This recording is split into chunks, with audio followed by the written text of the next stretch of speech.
के दिन अगर शिव जी के मंदिर में पानी चढ़ाया जाए, जल चढ़ाया जाए, तो घर में विद्वत्ता का अनुभव होता है महाराज। भगवान विष्णु ने जाते हुए शिव बाबा को देखा। शंकर भगवान से, भगवान नारायण ने कहा आप कुछ कहेंगे नहीं? भगवान शंकर कहते हैं नारायण चिंता मत करो, बार के दिन अगर दाल चढ़ा कर जाएगा, चने की दाल को मंदिर के पीछे बैठकर ओम नमः शिवाय बोलकर जो नारायण को समर्पित करेगा, उसके मनवांचित फल को मैं 3 महीने में पूरा कर दूंगा, उसके मन की कामना को मैं 3 माह में पूर्ण कर दूंगा। आज भी नियम है, चने की दाल को लेकर जाते मंदिर के पीछे बैठकर चने की दाल को लेकर ओम नमः शिवाय का जाप करते हैं। 7 बार ओम नमः शिवाय बोलकर चने की दाल वापस घूमकर भगवान विष्णु को समर्पित करी जाती है, तो 3 महीने में मनोकामना पूरी हो जाती है। उस चने की दाल का इतना प्रमाण है, इतना गुड़ जोड़ता है। जितने समय अतिथि हमारे घर में रहे, मेहमान हमारे घर में रहे, जिसको हमने आरती के समय पर गुड़ दिया है, जिसको हमने गुड़ दिया है, वो पाकर आनंद के साथ में। अच्छा, कभी तुमने सुना जो जिसके यहाँ पर गणेश जी नहीं होते, शादी ब्याह में अगर गणेश जी नहीं मिलते तो क्या करते हैं, वो गुड़ का जो ढेला होता है ना, उसी को आधा तोड़कर गणेश जी बना के रख देते हैं और उसी आधे गुड़ के ढेले का भोग लगा देते हैं। गुड़ का ही गणेश और गुड़ ही खजाना। देखिए जरा भाव देखिए हमारे सनातन धर्म में, भगवान को रिझाने का तरीका देखिए। अब कई लोग कहते हैं ये गुड़ से क्या होता है, ये मूंग से क्या होता है, ये धने से क्या होता है, चावल से क्या होता है, बेलपत्र से क्या होता है। अरे भाई, समर्पित करोगे, पाओगे तो जानोगे ना। सावन के बार के दिन जिस लड़का और लड़की का विवाह नहीं हो रहा, बहुत हताश हो गए, परेशान हो गए, विवाह संबंध जमी नहीं रहा, किसी भी बुधवार के दिन तांबे के कलश में चने की दाल को भर लीजिए, किसी भी बुधवार, और तांबे के कलश में चने की दाल को भर लो, उसमें 2 गोल सुपारी रख लो, पूजन वाली सुपारी रख कर 2 सिक्के उसमें रख लो, पीले कपड़े से मुख बांध दो, उसका पूजन करो बुधवार के दिन भी, और गुरुवार के दिन उसका पूजन स्नान करने के बाद करना। पर घर में किसी से बात मत करना, मुख से शब्द मत बोलना, मुख झूठा मत करना। पूजन करने के बाद उल्टे हाथ पर कलश को रखकर सीधे हाथ से ढककर कोई ब्राह्मण के घर में जाकर साथ में किसी को ले जाओ, बिना बोले, बिना बात करे, बिना कहे, साथ जाकर ब्राह्मण का दरवाजा बजा दे, बात कर ले और में कह जाओ, पर तुम्हें नहीं बोलना है। और वो कलश ब्राह्मण के अपनी कामना कर कर वो कलश का दान दे दिया जाए। महाराज, ज्यादा से ज्यादा 4 महीना 3 महीने के अंदर विवाह संबंध पक्का हो जाता है। विवाह संबंध, चने की दाल का दान कुछ सहज नहीं है। लग रहा है कि मैं दुखों से पीछा छूट ही नहीं रहा, तब उस जगह पर बेलपत्री के मध्य भाग में पीला चंदन, ये जो पत्ती है और ये 2 पत्ती हैं, ये बड़ी पत्ती और ये बीच की जो 2 पत्ती हैं, इसके बीच में जो डंडी का भाग रहता है, जो बीच में डंडी का जो भाग है, बड़ी पत्ती और ये 2 छोटी पत्ती के मध्य में जो डंडी का भाग है, उस डंडी के भाग में पीला चंदन और एक अक्षत पीला। शंकर भगवान को प्रदोष के दिन आप अगर प्रदोष काल में समर्पित कर रहे हैं, तो ये निश्चित है कि धीरे धीरे कर कर वो दुख समाप्त होगा, वो दुख हटेगा ही। विश्वनाथ को कुछ नहीं चाहिए, मेरे शंकर को चाहिए क्या? अगर आपके जीवन में ऐसा लगे कि बहुत बड़ी बीमारी आ गई और आपके घर का व्यक्ति वेंटिलेटर पर पड़ा हुआ है, तो शमी के वृक्ष के फूल ले आओ 7, और शमी के वृक्ष के 7 फूल लाकर एक एक फूल शंकर भगवान को श्री शिवाय नमस्तुभ्यम कहकर उस व्यक्ति के लिए जो पड़ा हुआ है, अंतिम सांसें गिन रहा है, जिसको अटैक आ गया, अंतिम सांसों में जो गिन रहा है, उसके नाम से भगवान शंकर पर चढ़ाना प्रारंभ कर दो। मात्र 7 पुष्प, उस शमी के वृक्ष के 7 पुष्प आप शिव को समर्पित करिए, उसका नाम और गोत्र बोलकर, और भगवान शंकर का मूल मंत्र श्री शिवाय, जम के बोलिए श्री शिवाय नमस्तुभ्यम बोलकर एक एक शमी का फूल शंकर पर चढ़ाना प्रारंभ कर दो। फिर आगे वो विश्वनाथ की मर्जी है, वो प्राण कैसे लेकर वापिस आता है, उस काल से छुड़ाकर महाकाल कैसे लाता है, ये वो जाने। आपका फर्ज केवल आप अदा करिए। ये 3 समय एक ऐसा समय है, मान लो सुबह यदि आपको समय ना मिले भगवान शंकर का गुणगान करने के लिए, मान लो दोपहर का समय ना मिले शंकर भगवान का गुणगान करने के लिए, तो शिव पुराण कहती है जब सूर्य डूब रहा हो, प्रदोष काल का जब समय हो, तब उस शंकर का गुणगान करो तो सारी जिंदगी तुम्हें किसी के आगे हाथ नहीं फैलाना पड़ेगा। भगवान भोलेनाथ स्वयं तुम्हें उतना प्रबल वैभवपति बना। कितना सुंदर कहा है। जब जिंदगी बहुत संघर्ष में चल रही हो, बहुत दुख का जीवन चल रहा हो, बहुत कष्ट का जीवन चल रहा हो, बहुत कष्टमय जीवन चल रहा हो, तब शमी के 5 पत्ते, शमी के 5 पत्ते, एक दुर्वा के साथ एक अक्षत चावल का एक दाना, वो भी हल्दी में भिंगोया हुआ हो या केसर में भिंगोया हुआ हो, शमी पत्र 5, एक दुर्वा, एक चावल का दाना, जो दिल से हृदय से बेलपत्री के वृक्ष के नीचे पार्थिव लिंग का निर्माण कर कर मट्टी का शिवलिंग बनाकर प्रदोष काल में, मतलब शाम के समय पर शिवलिंग बनाकर उस पे जल चढ़ाकर, जो ये 5 शमी का पत्र, एक दुर्वा और एक चावल का दाना, अपनी कामना कर कर, जो दुख चल रहा है बाबा से विनय कर कर एक एक पत्ता जब समर्पित कर दे, फिर एक दुर्वा समर्पित कर दे, फिर एक चावल का दाना समर्पित कर दे और बाबा का वहीं पर पुनः विसर्जन कर दे, 3 महीना तो जाने दो, 15 दिन के अंदर वो दुख कटता जरूर है, चाहे कोई भी दुख, किसी भी तरह का दुख क्यों हो। एक बेलपत्र के वृक्ष की परिक्रमा करने वाले को हजारों अश्वमेध यज्ञ का फल प्राप्त हो जाता है, हजारों अश्वमेध यज्ञ का फल प्राप्त हो जाता है। उसी तरह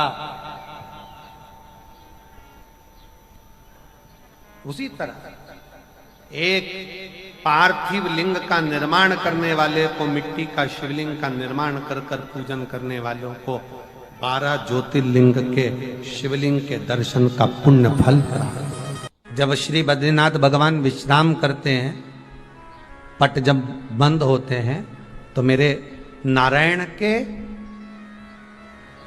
हृदय से बाहर जो लक्ष्मी जी का मंदिर है, वहां से लक्ष्मी जी को लाकर हृदय से लगाया जाता है और भगवान को एक कम्मल पूरा घी में उसको लपेट कर, पूरे घृत में उसको लगाकर, गौ माता के घृत में उसको लगाकर नारायण को भगवान शिव का स्मरण कर कर लपेटा जाता है। भगवान नारायण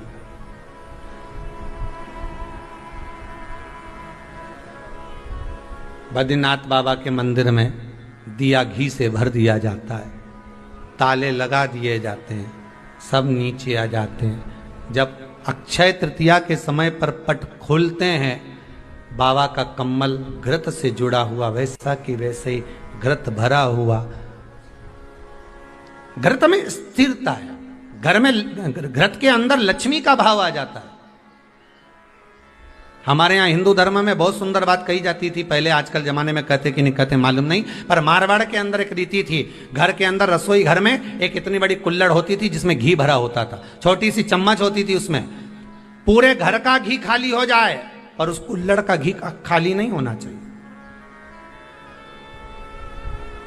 नानी भाई का मायरा सुना है आप लोगों ने? अगर नानी भाई का मायरा सुना होगा तो नानी भाई के मायरे में नरसिंह मेहता जी की जो दादी के प्राण छूटे थे, वो केवल इसी बात पे छूटे थे। अगर नानी भाई का मायरा सुना होगा तो आपको मालूम होगा, नानी भाई के मायरे में जब नरसिंह मेहता भोजन करने के लिए बैठे तो नरसिंह मेहता की भाभी दुरत गौरी ने कह दिया दादी के सामने, जब दादी बोली क्यों इसकी रोटी में घी नहीं लगा, तो कहा कुल्हड़ का घी समाप्त हो गया है, रसोई घर में जो बाटकी रखी थी उसका घी समाप्त हो गया। जय कुंवर भाई को चिंता लग गई, आंखों से अश्रु बहने लगे और जय कुंवर भाई नरसिंह मेहता की दादी प्राणों को छोड़ दी कि मेरे रसोई घर का घी समाप्त हो गया, मतलब ये घर अब बर्बाद होने में देरी नहीं लगेगी। नानी भाई का मायरा कहता है, दादी के प्राण छूट गए थे, नैनों से नीर बह रहा था, केवल जरा सा संवाद।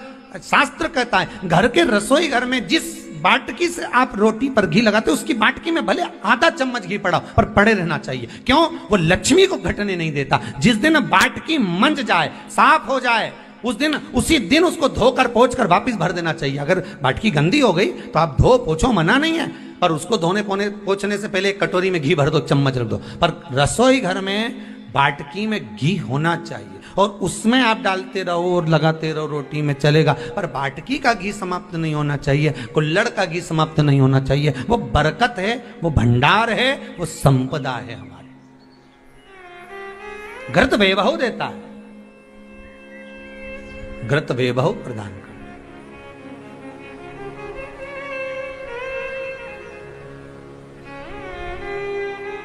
घृत वैभवता देता है। कितना सुंदर कहा है। शंकर भगवान के शिवलिंग पर घृत चढ़ाने के बाद आपने दही चढ़ाया शिव जी को, ठीक है, आपने दूध चढ़ाया, जल चढ़ाया, दही चढ़ाया, शहद चढ़ाया, शक्कर चढ़ाई, मिष्ठान चढ़ाया, जो भी आप शिव जी को चढ़ा रहे हो उसमें से केवल एक पदार्थ, एक वस्तु, घी शंकर के शिवलिंग पर चढ़ाने के बाद में उसी शिवलिंग का घृत, जहां शिवलिंग रखा हुआ है, शिवलिंग जहां रखा रहता है उस कटी पर उस घृत से हस्त फेर देना चाहिए अपनी मनोकामना कर कर। जो अभिषेक आपने किया है वो अभिषेक का फल भगवान भोलेनाथ कुछ ही दिन में प्रदान कर देते हैं। मात्र उंगली फेर देने पर, घृत पात्र की उंगली, घृत का जो आप अभिषेक कर रहे हो, जल चढ़ा रहे हो, दूध चढ़ा रहे हो, आप पंचामृत सामग्री समर्पित कर रहे हो, आप दुनिया की सारी वस्तु भगवान को दे रहे हो, तो घी चढ़ाते समय जब घी चढ़ जाए, शंकर के शिवलिंग पर घी चढ़ गया, उसकी एक उंगली लेकर शिव मंदिर में जहां शंकर जी पिंडी पर बैठे हैं उस जलाधारी पर जो शिवलिंग रखा हुआ है उसके चारों तरफ उस घृत को लगा देना चाहिए अपनी कामना कर कर। महाराज शिव उसको स्वीकार करता है। क्यों? शंकर और पार्वती के मिलन स्थल, माता पार्वती की गोद में भगवान शंकर का जो शिवलिंग स्वरूप विराजमान है, हस्त कमल के अंतर्गत जो भगवान विराजमान है, उसका फल चौगुना मिल जाए।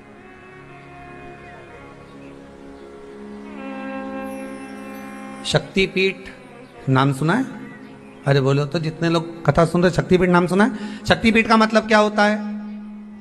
जहां पर माता सती के अंग के टुकड़े होकर गिर पड़े वो शक्तिपीठ के रूप में निर्मित हो गए। तो जितनी भी शक्तिपीठ होती है उन शक्तिपीठ में आप लड्डू चढ़ाएं, पेड़ा चढ़ाएं, वस्त्र चढ़ाएं, आभूषण चढ़ाएं, सोना चढ़ाएं, चांदी चढ़ाएं, मुद्रा चढ़ाएं, आपकी मर्जी पड़े करोड़ों रुपए चढ़ाएं, मना नहीं है। पर शक्तिपीठ का दर्शन करने जब जाएं तो कम से कम थोड़ा साथ में गाय का घृत, असली घी साथ में लेकर अवश्य जाएं। क्यों? शक्तिपीठ पर भी घी समर्पित करने से मनोकामना पूर्ण हो जाती है। आप आएंगे शक्तिपीठ का दर्शन करके और मनोकामना पूर्ण होना है। मात्र शक्तिपीठ। आप चढ़ाएं वस्तु, ढेर चढ़ाएं, आप सोना चांदी अंबारियों में धन दौलत सब चढ़ाएं, पर साथ में आप चुनरी चढ़ा रहे हैं, साड़ी चढ़ा रहे हैं, घृत भी दीजिए, घृत भी प्रदान।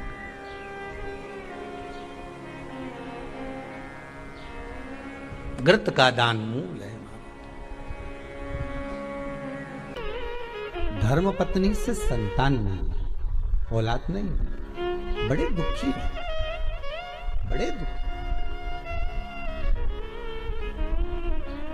अच्छा, संतान नहीं हो, किसी नारी की गोद अगर, स्त्री की गोद अगर खाली रह जाए तो भी दुख होता है उसको कि मेरे घर में औलाद नहीं, संतान नहीं। हम कई बार कहे, आज फिर कहते हैं, ये टेस्ट भी बाद में कराना, सारी जांचें बाद में कराना। एक बार शंकर का भजन कर कर देखना, सब जगह से अगर हार जाओ और सारे रिपोर्ट आपकी आपने सब दूर दिखा ली, तो एक बार शंकर पर भरोसा कर कर तुमरुका जी का नाम लेकर सफेद आंकड़े की जड़ को शिव जी पे से रजस्वला धर्म के 7वें दिन 21 बार घुमा लो, नाम गोत्र बोलकर कमर में लाल धागे में बांध लो, पीपल के पत्ते शिव जी को चढ़ाओ, उठाकर लाओ, उस एक पत्ते को रात्रि को गाय के दूध में उकालो और उस दूध को दोनों पति पत्नी पियो, साथ रहिए। समय आएगा, बाबा चाहेगा तो 3 या 4 महीने में गर्भ ठहर ही जाएगा। सारे डॉक्टर को दिखा लिया अपनी जगह, टेस्ट भी करवा लिया अपनी जगह, पर एक बार प्रयोग, और वो विश्वास रखकर करना पड़ेगा। शंकर पर जो भी कार्य कर रहे हो आप, जो उपाय कर रहे हो आप, शिव का स्मरण कर, भगवान पर अगर विश्वास रखोगे, भरोसो दृढ़ इन चरणन कहो, श्री वल्लभ नक चंद्र छटा बिन सब जगमा ही अंधेरो। अगर भरोसा है तो शंकर है, और भरोसा नहीं तो शिव कहां से। विश्वास लेकर अगर आए हो तो काम तो होगा। ये लोग काशी से आए हुए हैं, विश्वास लेकर ही तो आए होंगे कि हम जाएंगे शंकर की कथा में तो बाबा कृपा जरूर करेगा। कई लोग यहाँ पर बैठे हुए हैं जो विश्वास लेकर आए हुए हैं, दूर दूर से आए हुए हैं, केवल विश्वास लेकर कि भगवान कृपा करेगा किसी न किसी रूप में, मुझे विश्वास है कि बाबा मेरी सुनेगा। और फिर कहता हूं, कथा में अगर आपने मन लगा लिया, भले टीवी चैनल के माध्यम से श्रवण कर रहे हो, भले मोबाइल के माध्यम से श्रवण कर रहे हो, भले पंडाल में सुन रहे हो, बाबा से अगर दिल से आपने अगर कह दिया तो 3 महीना बहुत होता है सब कामना पूरी होने के लिए। मेरा बाबा आपको कुछ ना कुछ दे ही देता है, बस आपकी रुचि के अनुसार सुख प्रदान कर ही देता है। आप उस पर विश्वास, भरोसा, भटकना नहीं है हमको। जिस नारी का रजोधर्म के अंतर्गत नारी को जो परेशानियां होती हैं, कोई के 8 दिन पहले, 4 दिन पहले, 3 दिन पहले कहीं ना कहीं रजोधर्म के अंतर्गत जो बीमारियां होती हैं, उसके लिए महाराज 7 चने की दाल के दाने तुलसी महारानी के सामने कटोरी में रखकर तुलसी के 3 पत्ते उसमें डालकर अपनी मनोकामना कर कर तुलसी में 3 बार जल छोड़कर वो तुलसी और वो चने की दाल ले जाएं और उसको धीरे धीरे कर कर एक एक कर कर सुबह शाम दोपहर में उसको खा लीजिए। रजो धर्म से जुड़ी हुई परेशानी समाप्त। कोई सहज नहीं है महाराज। चने की दाल को स्वर्ण दान का भी भाव कहा गया। हमारे हिंदू धर्म में चने की दाल को स्वर्ण दान भी करते हैं। जो व्यक्ति स्वर्ण दान नहीं कर पाता वो चने की दाल का दान कर देता है, तो स्वर्ण दान के बराबर मान्य हमारा। फिर निवेदन करा, चने की दाल का व्याख्यान वर्णन फिर किया गया। मान लो कोई प्लाट है, कोई प्रॉपर्टी है, कोई जमीन है, कोई जायदाद और नहीं बिक रही, बहुत परेशान हो गए, लाखों करोड़ों रुपए तुम्हारे डूब गए और ये प्रॉपर्टी बिके, तब तुम उबरो, तो उसके लिए चने की दाल को एक रात्रि पहले रविवार के दिन घर में गला लीजिए और उसको गलाकर दूसरे दिन उसमें थोड़ा सा चंदन मिलाकर पीस लीजिए। पर पीसना आपको मिक्सर में नहीं है, पीसना आपको सिलवट्टे पर, चकोटी पर जो आपके यहाँ उससे उसको पीस लीजिए। और पीसने के बाद उसमें थोड़ा सा दूध मिलाकर शिव मंदिर में जाकर शंकर भगवान के शिवलिंग का सोमवार के दिन लेपन करिए। लेपन कर कर अपनी कामना कर कर शिवलिंग पर 3 उंगलियां लगा लीजिए महाराज, अपनी कामना कर कर। जो 3 उंगलियां आपने लगाई है, उंगली हटाते समय चंदन के लेपन को जो लगाया आपने, चने की दाल का लेपन, स्वर्ण का लेपन, उसको हम कहते स्वर्ण लेपन, उसको लेकर आ जाइए महाराज। उसको थोड़ा सा लेकर आ जाओ, एक किसी भी फूल में उसको लगाकर जो जमीन, जो प्रॉपर्टी, जो जगह बेचना है वहां पटक दीजिए महाराज। उसके ग्राहक आना चालू हो जाएंगे और वो प्रॉपर्टी शीघ्र बिक जाएगी। अपनी कामना के अनुसार बिकेगी कि कितने में आपको बेचना, अपने अनुसार। महाराज चने की दाल स्वर्ण दान के बराबर है। चने की दाल को सहज नहीं समझा जाता। गुरु भक्ति के लिए बहुत मूल है। माताएं कई बार पीले गुरुवार करती हैं या केले के पेड़ के नीचे पूजन करती है तो चने दाल समर्पित करती है। क्यों करती है? उसका भाव है स्वर्ण दान के बराबर, मनवांचित फल की प्राप्ति के लिए, मनोकामना के लिए। जिस जमीन में फसल कम होती हो, जिस जमीन में प्रॉपर्टी के अंतर्गत कहीं लाभ नहीं मिल रहा हो, जो कई लोग वो जमीन की दलाली का काम करते हैं ना, जमीन बेचवाते हैं, खरीदवाते हैं और कोई लाभ ही नहीं मिल रहा, कई दिनों निकाल दिए, साल निकाल दिए, कोई लाभ नहीं हुआ, तो निवेदन है शंकर भगवान के मंदिर में शिवलिंग पर 108 चने के दाल समर्पित करो। उस 108 चने की दाल को प्रदोष के दिन शाम के समय समर्पित कर उस दाल को उठाकर लिया, जेब में पीले रुमाल के साथ उसको बांध कर रख लो। किसी प्रॉपर्टी का सौदा कराने जाओ, उसको पटक कर लेकर जाओ, आपके लाभ होना चालू, सौदे होने चालू, आपको कमीशन मिलना चालू। बद्रीनाथ में अगर 41 दाने चने की दाल के पीले कपड़े में बांध कर जो शंकर भगवान के 41 बार नाम लेकर बद्रिकाश्रम को चढ़ाता है, आज भी उसकी मनोकामना पूरी हो जाती है। इसलिए बद्री नारायण में चने की दाल चढ़ती है। क्यों चढ़ती है किसी को नहीं मालूम, पर उसका कारण यह शिव महापुराण में लिखा कि बद्रिकाश्रम में चने की दाल शंकर भगवान का नाम लेकर चढ़ाई जाती है। क्यों? क्योंकि जब जैसे दादी को स्वर्ण सीढ़ी चढ़ाते हैं, देखा स्वर्ण सीढ़ी चढ़ाते हैं तो चने की दाल बर्तन में भरते हैं, फिर उस पर सोने की सीढ़ी रखते हैं, तब वो स्वर्ण सीढ़ी चढ़ती है। उसी तरह जब हम किसी बच्चे को गोदी लेते हैं और उसको कोई दान देते हैं, अपना मकान अपनी जायदाद जब उसके नाम लिखते हैं, तो बच्चे को जब गोदी लिया जाता है तो सामने थाली में चने की दाल भरी जाती है। नामकरण संस्कार जब बच्चे का किया जाता है तो सामने थाली में चने की दाल रखी जाती है। क्यों? चने की दाल जब हम दान करते हैं तो स्वर्ण के बराबर दान का, प्रॉपर्टी के बराबर दान का लाभ जीव को प्राप्त होता है। आज भी नारायण के मंदिर में बद्रिकाश्रम में 41 दाने चने की दाल के देने पर, आपको 41 तो गिनता नहीं इसलिए पोटली में बांध कर ले जाता है, जितने हैं दे दो, शिव का नाम समर्पित करिए।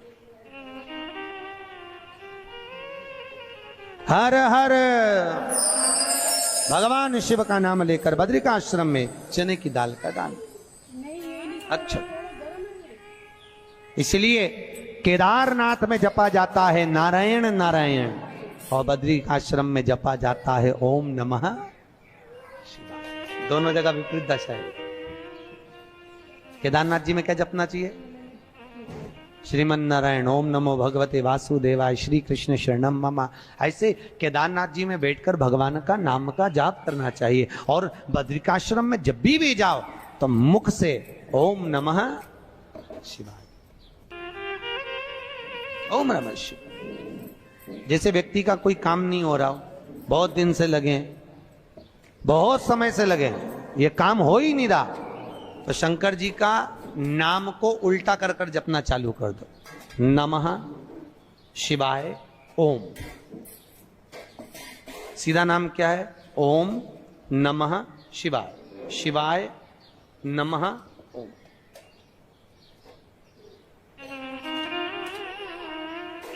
जब उल्टा नाम व्यक्ति जपना चालू कर देता है, जिस बच्चे के, बच्ची का, जिसका भी विवाह नहीं हो रहा हो, कोई काम नहीं हो रहा हो, कोई सीए की पढ़ाई कर रहा है और एग्जाम में निकल ही नहीं रहा, 3-3 4-4 बार बैठ गया, पास ही नहीं हो रहा, उस बच्चे को बोल दो बस सुबह उठते से ही शिवाय नमः ओम बोलना चालू कर दे, एक ही बार में सिया पास ले। कहा करत बा, जॉब नहीं लग रहा हो, जब उल्टा उल्टा जप ले। ये उसी में का हाल है। जैसे किसी व्यक्ति से अपने को पैसा लेना और दे नहीं रहा, क्या करना है? सूर्य नारायण भगवान को अर्घ दो।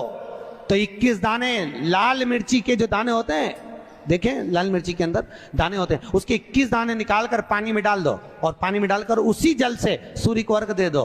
उस व्यक्ति का नाम लेकर जिससे पैसा लेना है, हाथ जोड़कर देने आता है, तुरंत 3 महीने के अंदर पैसा लौटा दे, हाथ जोड़कर। ये सूर्य को अर्घ देने है, पर मात्र व्यक्ति दौड़कर पैसा देने आता है, कितना भी हो, रहने नहीं देता प्रचंड। शिव के सिवा दुनिया में कोई दानी नहीं, शंकर जैसा कोई दानी नहीं हो सकता। स्वयं कैलाश पर रहता है और दुनिया को लखपति, करोड़पति, आनंदपति बनाकर भेज देता है। कभी अगर मौका लगे, कभी ऐसा योग लग जाए कि कोई आपसे कहे कि